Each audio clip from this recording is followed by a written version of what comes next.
ফ্রান্সে পার্লামেন্ট নির্বাচনে প্রথম দফায় ডানপন্থী দল ন্যাশনাল র্যালি চমক দেখালেও দ্বিতীয় দফায় পরিবর্তন হয়েছে পরিস্থিতির। তাদের পিছনে ফেলে বেশিরভাগ আসনে জয়ী হয়েছেন বামপন্থী দল। প্রেসিডেন্ট ইমানুয়েল ম্যাক্রোর মধ্যপন্থী জোট দ্বিতীয় অবস্থানে এবং উগ্র ডানপন্থী রয়েছে তৃতীয় অবস্থানে।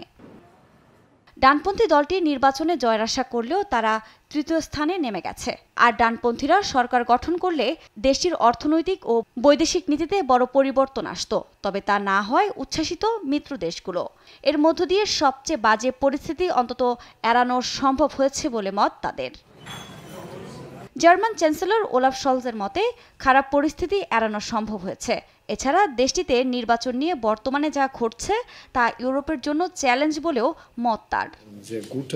বাম জোট নিউ পপুলার ফ্রন্টকে নির্বাচনে জেতায় অভিনন্দন জানান স্পেনের প্রধানমন্ত্রী পেদ্রো সানচেজ। এর মধ্য দিয়ে কঠোর ডানপন্থীদের সরকার গঠনের পথ রুখে গেছে বলেও জানান তিনি।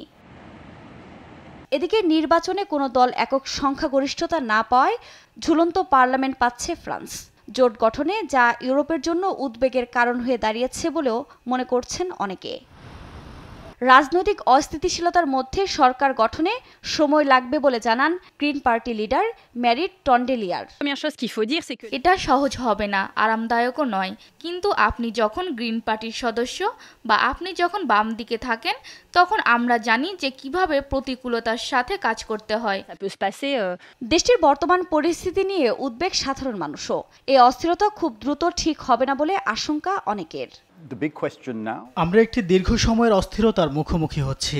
রাজনৈতিক অনিশ্চয়তা দীর্ঘ সময়, যার অর্থ আগামী মাসগুলিতে এমনকি পরের বছরও নীতি পক্ষাঘাত হতে পারে।